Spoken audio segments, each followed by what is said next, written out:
So welcome everyone to Breaking Matzo 2021 Virtual Seder, the second time in a row.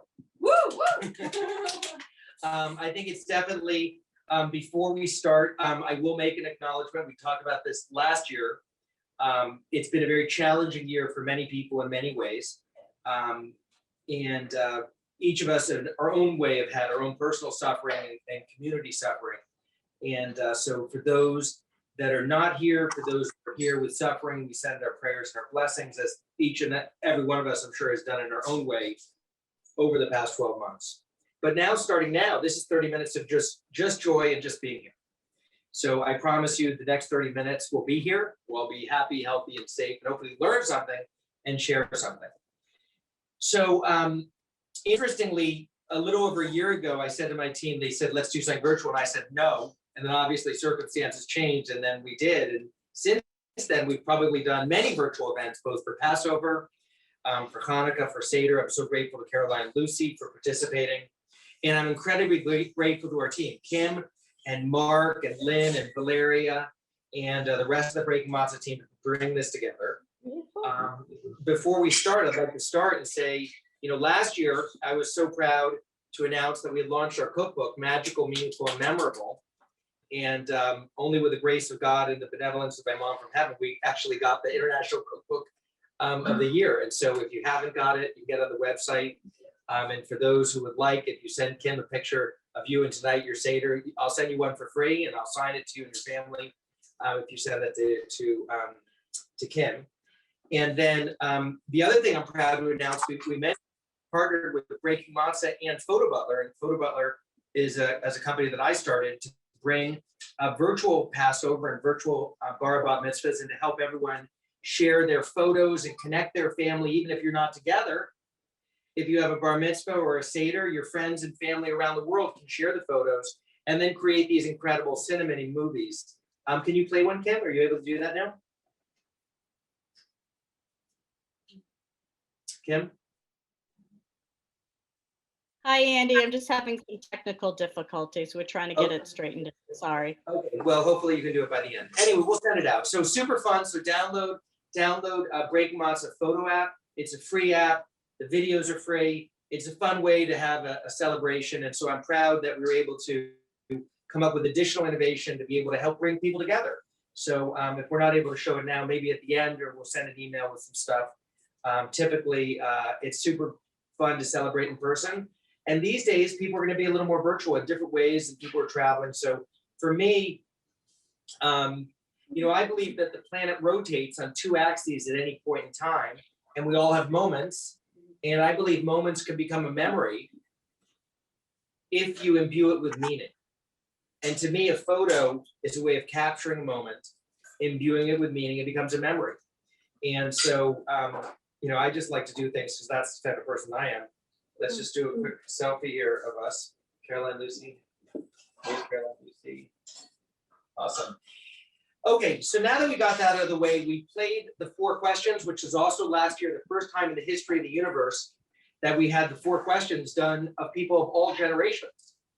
Because for thousands of years, it's always been the youngest person, and typically the actuarial age has been probably, I would say under 17. And last year, actuarially speaking, I think the average age of the people seeing the 4 questions was probably over 62. So it was wonderful that we were able to bring everyone together. So now we're going to start with this wonderful tradition. And Passover is the story of Exodus. The Hebrew slaves and some Egyptians left slavery, and both physical and metaphysical, in Egypt. They crossed over and wandered in the wilderness for how many years? 40 years. And then they entered freedom in the promised land. Hooray. Hooray. So this journey of freedom is very meaningful. Could anyone share their view of Passover and the story of Exodus in 3 words? I am free. That's really good. That was good. I was thinking freedom, joy, and struggle. I mean, those are the sentences. That's good. So those are great. I was thinking of experience, freedom, together. And when I thought about that, not be free, because be free makes it seem like it's either a state of freedom or not. Experience freedom, we're all going to have different states of freedom. Sometimes we'll go in and out of freedom and experience it and then together. And it's both a individual and a shared experience. So if I said, why are we here in one word, that one word for me would be, what would be for you? Why are we here in one word? Family. Passover. Passover for me is Oh, tradition.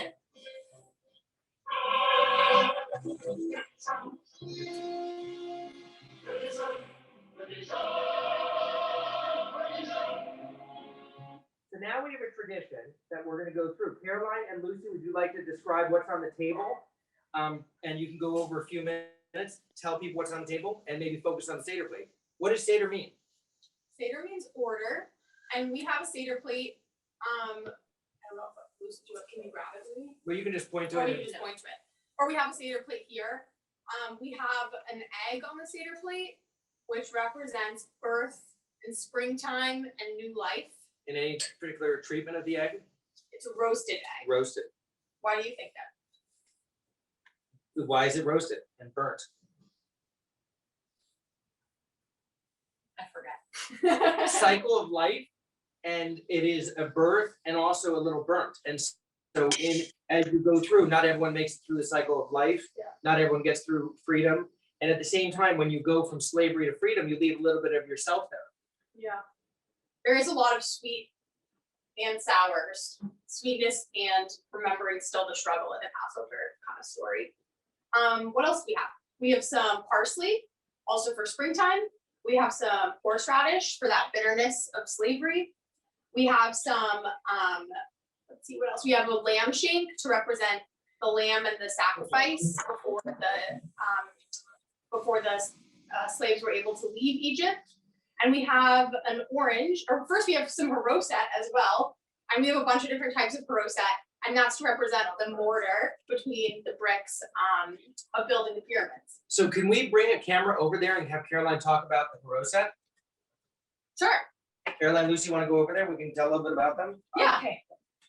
So we kind of go crazy with the haroset, which you may be able to see. This is Zoom.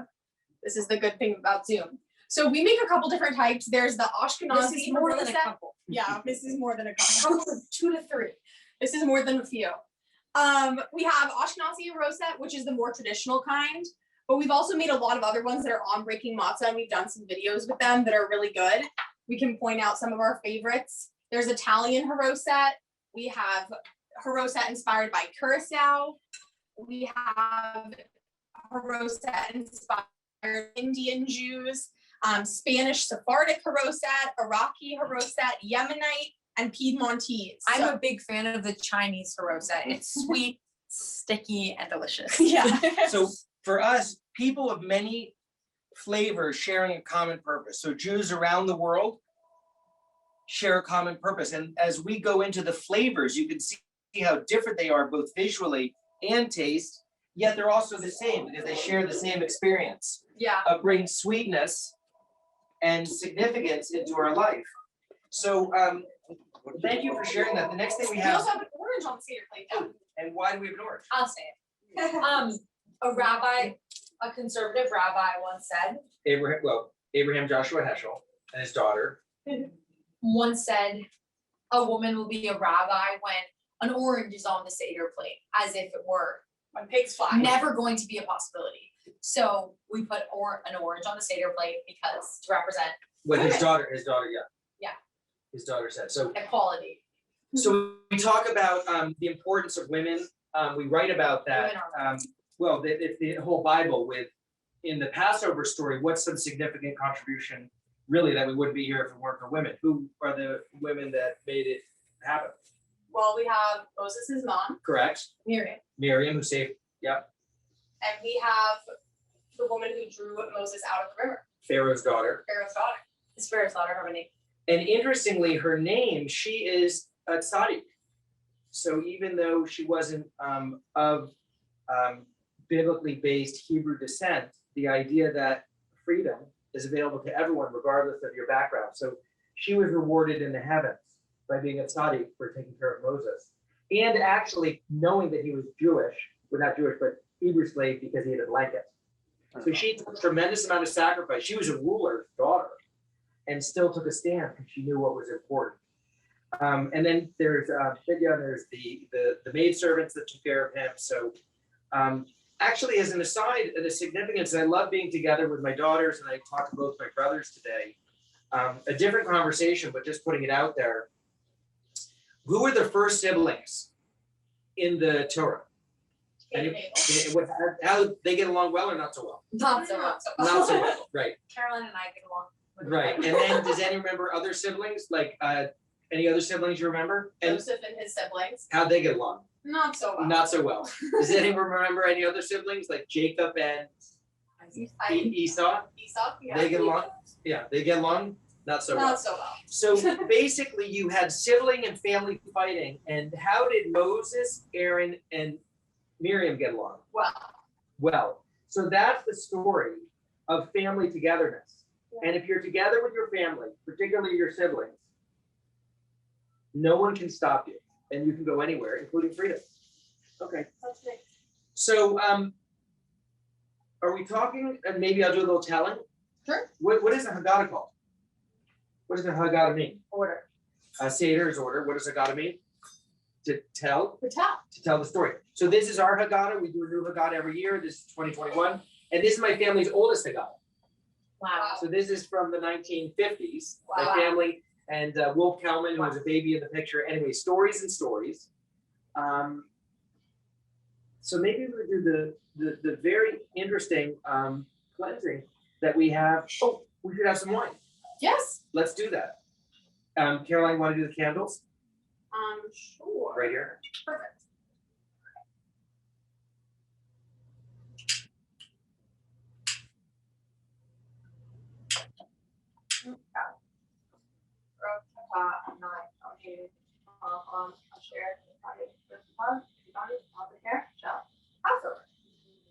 Very, very nice. Those are my mom's candlesticks. Could you pass your cup? This is Lucy's bar mitzvah wine, and she is now of age as of last year, this year. So here she is. 21 and a half. Spilling wine everywhere, all over my speakers. So this is the first of how many cups of wine we're gonna have? 4. Baruch atah Adonai. First we say Baruch atah Adonai Eloheinu. Take your wine. Baruch atah Adonai Eloheinu. V'shechianu v'higianu v'higanu l'zman hazeh. Blessed art thou, Lord of God, King of the universe, who brings this special day, the Shehechianu, to be together, especially with where we've been. That's definitely something to celebrate. A sense of adventure, mark the moment, and then express gratitude. So I'm so grateful for my daughters for being here, and for everyone helping us here. I'm grateful for all of you taking the time. We mark the moment and express gratitude. Thank you. Baruch atah Adonai Eloheinu melech haolam borei peri hagafen. Blessed art thou, Lord God, King of the universe, who hagafen, biblical best things are based on origin. Ha'itz from the air, ha'adamah from the ground, she'akol everything else God created. Baruch atah Adonai melech haolam borei peri hagafen. Blessed art thou, Lord God, King of the universe, who brings us from the lowly, suffering, old, fermented grape to this soaring, sanctified, celebratory wine.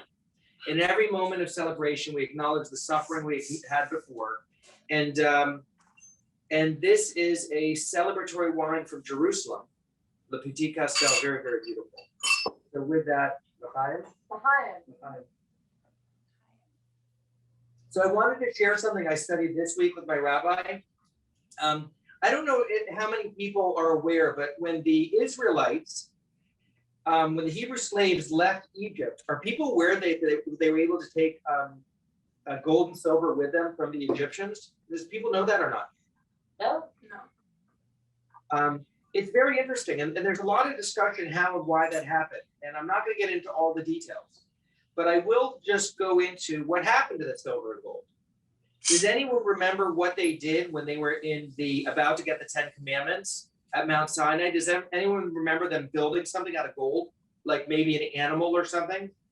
An idol. What was the animal? What kind of idol? A golden calf. Was that a good thing? No. Not so good. What was another thing they did with the gold and silver? They built something else. It was a container. Kim, does anyone know that out there? Special kind of ark. The Ark of the Covenant. Very, very nice. They built the Ark of the Covenant. And what did they put in the Ark of the Covenant? Oh, 10 Commandments. They did. They put 2 sets of 10 commandments. One set of 10 commandments was written by God that Moses broke. And the other was written by Moses that they kept. And that Ark of the Covenant was made of gold. And so interestingly, one thing they did with the gold and silver from Egypt, which they got at the end of the slavery. So they didn't get the gold at the beginning of the slavery, although there were some earrings in question, but that's a different conversation. So they got it at the end, and the golden calf was an object that they worshipped. And the Ark of the Covenant was a vehicle to enable you to worship. And they put the two sets of 10 tablets, they took it to Shiloh, which I'd encourage you to go. And how do we still have the golden calf? Is that still around? No. And do we still have the Torah and the lessons and learnings that was in the Ark of the Covenant? Yeah. Mhm. So the question is, and I think in the context of this past year, it's been a brutal year for sure. But there's also been incredible blessings. Silver linings. Beautiful loose silver linings, and we're talking about gold and silver. I love that.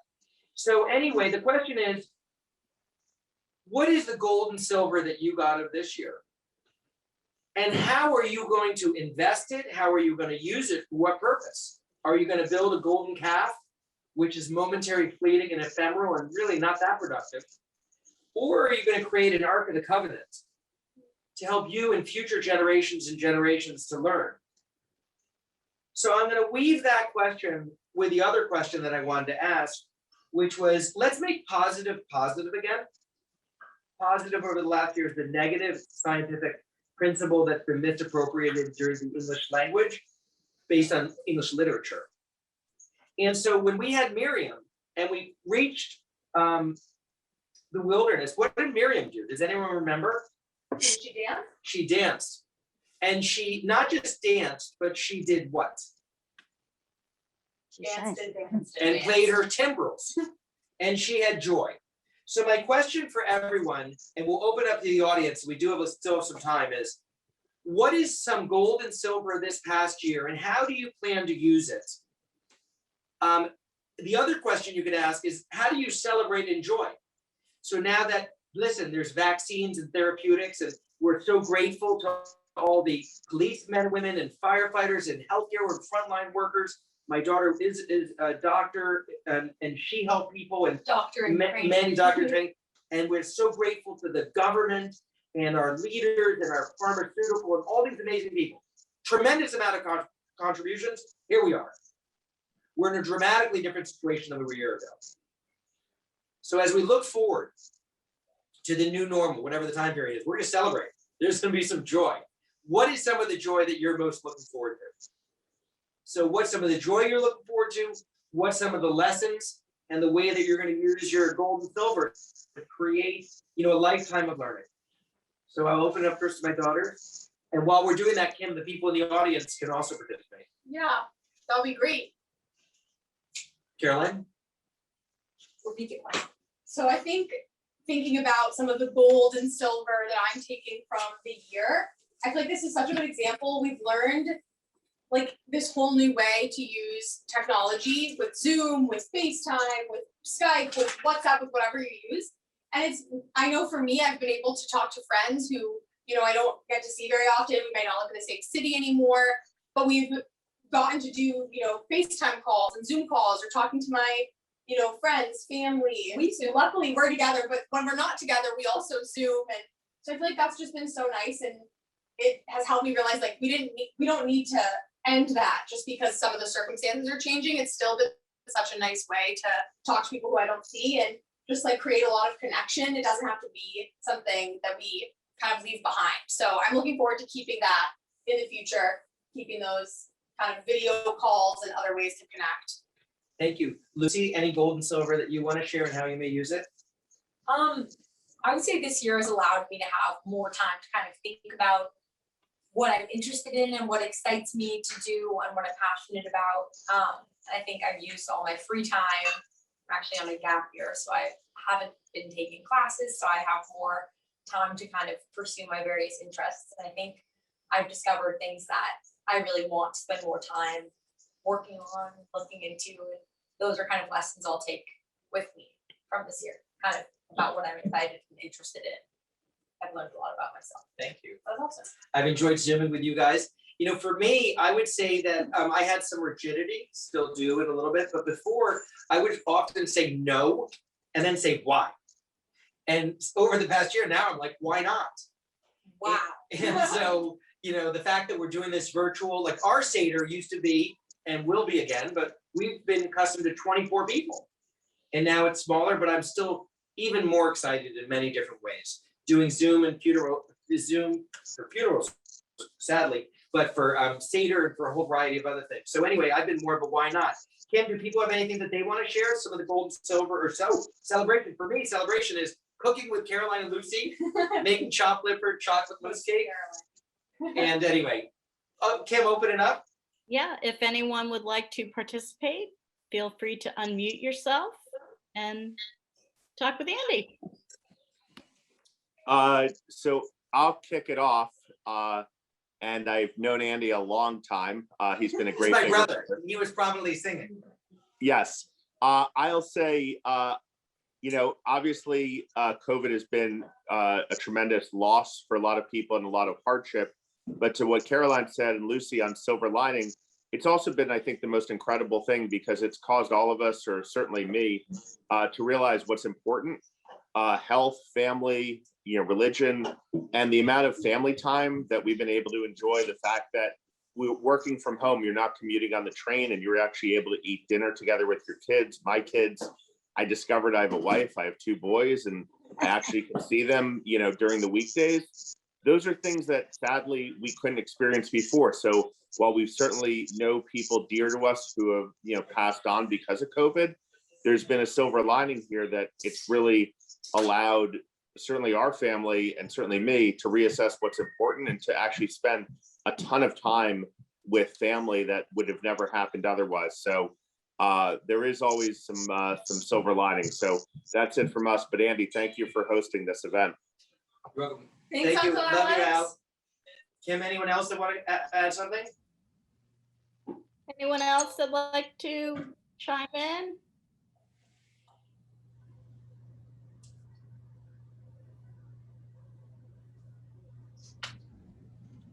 I guess Right not. there. Oh, here we go. Go ahead. Hi, guys. It's Bruce, and hi, Caroline. Hi, Lucy. Hi. As an empty nester, you know, as Lisa and I look at life and we're sort of fending off empty nesting, COVID has been in many ways an odd respite from that reality for us, and we were blessed to be able to spend a lot more time living quite communally and quite closely with our boys who would otherwise be out of the house. So for us, we've regularly celebrated how lucky and what a rare blessing it's been to have this time together as adults, or as close to adults as we can get right now. It's just been a unique and special time for all of us. Thanks. Thank you. I was just texting with Zach yesterday. Anyone else want to contribute or participate? Yes, This last year has literally taught us how little we need in order to survive from one year to the next. Yeah. I think that's beautiful. If you think about matzah is draining out of everything except for the essentials. This year has really been kind of the epitome of Yeah, matzah. so it's just flour, Yeah. salt, and water with no yeast, and then everything else is the extra. So what are the, thank you for sharing it. Thank Beautiful. you. Was there someone else too? it's been very bittersweet for me. Our children are grown. and one is in England, and two are out of state. We have one here, and so it's very difficult not being able to see them.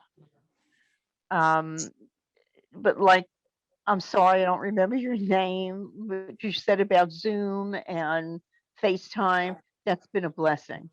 Yeah. It's been a tremendous blessing. And we have two grandchildren, and they're in England. So it's been very difficult. And I just pray that we'll be able to travel soon. That So, would really be wonderful. thank you for sharing. I Yeah, promise thank you, you will be able to travel very soon. I just can't Thank guarantee you. you how far. Mhm, thank you. At the same time, you said something was also beautiful. You said something that's bittersweet. And in the metaphor of Passover, in the metaphor of the Seder, in the metaphor of the meal, there's another metaphor within the metaphor, and that's the Hillel sandwich. Yeah. And the Hillel sandwich is where you eat the matzah and the haroset and the maror together to make it what? Bittersweet. Bittersweet. So that word Right. bittersweet is actually Right. very multifaceted in the context of Passover and the freedom of the story. So thank you for sharing. Thank you. I think we have time for one more question because I want to be respectful of time. We do got to check for Elijah. Go ahead. Anyone else?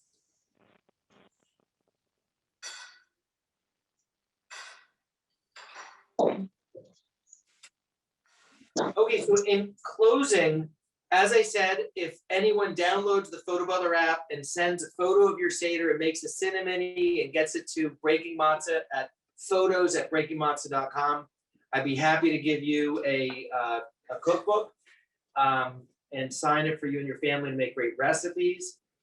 We have our wine. We should eat matzah for a moment. So Caroline will make the blessing. Baruch atah Adonai. Motzi lechem min haaretz. Blessed that Lord God, King David eats a little bit of matzah. Okay. So Lucy here. I mean, there's a lot part of the Seder that we didn't do. We have the chocolate covered matzah. We have the hunt to the afikomen, but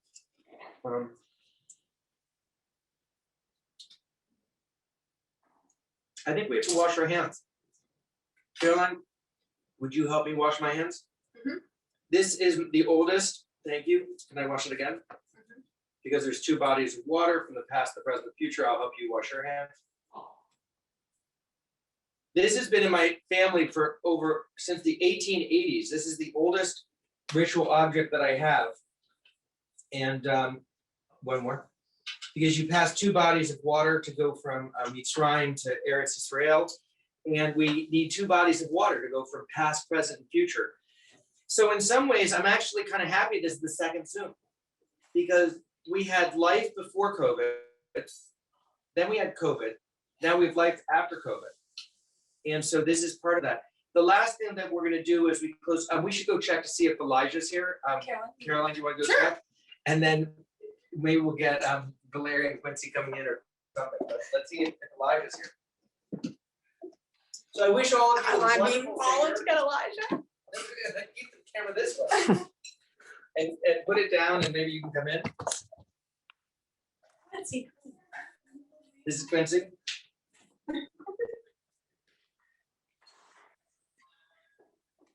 I found some people.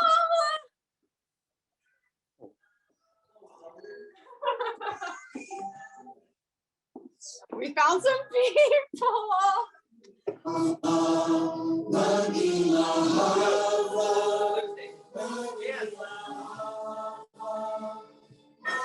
We always dance at the end of our Seder, so this is our dancing part.